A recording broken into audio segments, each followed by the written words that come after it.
So the panicam's not the only thing threatened by the looming government shutdown. The Senate just voted to strip out the Obamacare delay from the budget bill. So now we're closer to the shutdown.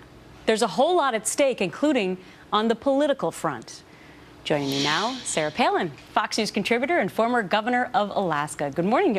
No, look what I did, Governor. I'm used to saying good morning, and now I'm in the afternoons. I need to say good afternoon, Governor Sarah Palin.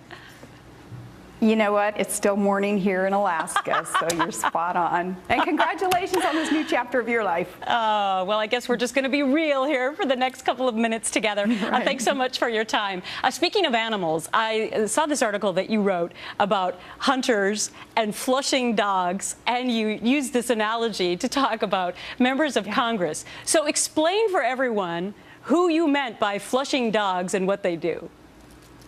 Well, it's a good term when you apply it to someone like Senator Ted Cruz and Mike Lee, others who are literally trying to flush out those other politicians who are in hiding. They're kind of in the woods, hiding behind symbolic votes that don't mean anything, instead of standing up and fighting for Americans. And in this case, we're talking about Americans who understand the soaring costs that will result of Obamacare and the huge government intervention that will be a result of Obamacare in our businesses and our individual lives, and that will suffocate enterprise and industry. So flushing dogs are those who get out there and make these politicians, in this case, come out from hiding and stand tall and fight for what's right. But here's the problem, Governor, is that all Republicans right now are not being flushing dogs. I mean, you have a real division in the Republican Party right now. In fact, you have Senator Tom Coburn saying that if this whole government shutdown happens tonight, Republicans will fold like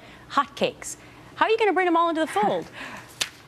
Well, that is unfortunate, because united we stand and divided we will fall, and we will fall under Obamacare. And the middle class will be decimated because Obamacare is going to result in a part-time employment arena that most Americans are going to have to face because there's going to be so much uncertainty in businesses, and business owners are not going to be able to afford to hire more and invest more into their businesses, and have to adhere to these mandates coming down from the federal government. So it's unfortunate that the GOP isn't standing together.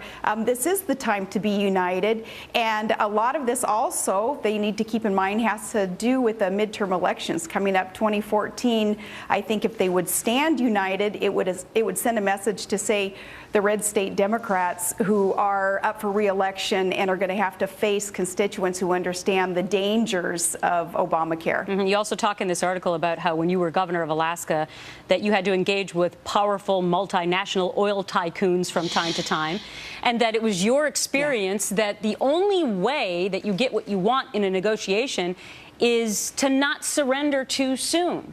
So do you think that the Republicans are, and it's going to come back to the House now, and it's stripped down from the Senate. So what is the timeline here for any kind of a surrender, if at all, with the House?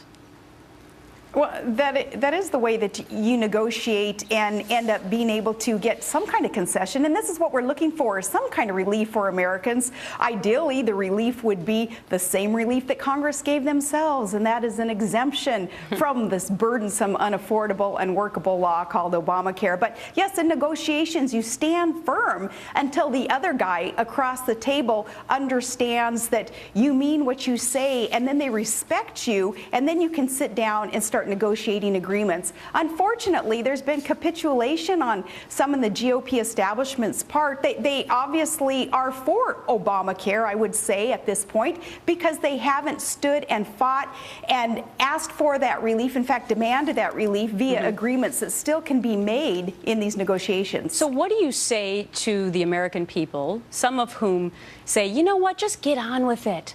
Obamacare passed 3 years ago. Why are you still hung up on this? There's nothing we can do to change it. Well, because Obamacare is a disaster. It is a train wreck. It is huge government intervention. I believe it's unconstitutional because it violates the Commerce Clause, and the federal government really has no right in telling us what we should or should not purchase. There are so many things wrong with Obamacare, as even the Obama administration admits, because they're not ready to roll this thing out smoothly. They do admit that there is a problem here. And no, that's why we don't want to just give up and say, okay, okay, federal government intervene even more fully in our lives, more than what our founders had ever intended for this branch of government to be able to burden us. No, we don't give up. We fight for what's right, and that's why we elect those like Ted Cruz, Mike Lee, who are willing to stand firm and speak on behalf of we the people. Well, as I said at the earlier part of the show with Donald Trump, I don't know if you had a chance to hear that, Governor, but one of the things I would love to do with my guests moving forward is at the end of the interview that they reveal one thing that maybe our viewers didn't know yet about a particular guest. And so today with you, Governor Palin, is there anything that you would like to reveal that you've never told anyone before? Well, it seems like pretty much everybody would know everything about me, especially once you get your emails hacked, you know, and advertised. But, you know, I think something that maybe viewers would find interesting is the way that we put together these Fox interviews. I'm in Todd's airplane hangar, and Todd is the one manning the camera, and he's behind the controls. Hi, Todd. And yeah, Todd, we put a sign outside the door asking that the kids stay out for about 15 minutes. Don't come knock on the door. We put that sign up, and we also ask the kids to keep all the dogs outside because we've had them wander through once in a while during these hits, and it creates some chaos. I can imagine. How many dogs do you currently have? Speaking of flushing dogs. You know what? We usually end up babysitting our daughter's dogs. So when you add them all up, including some strays coming around, I don't know, we have a handful of them. Well, Governor, I'm so glad that you took time out of your busy and beautiful life out there in Alaska to be with me on my first day today and to join the real story and to keep it all real. Governor, I hope to see you again sometime soon. Thanks so much. Thanks. It's an honor. Thanks. Thank you.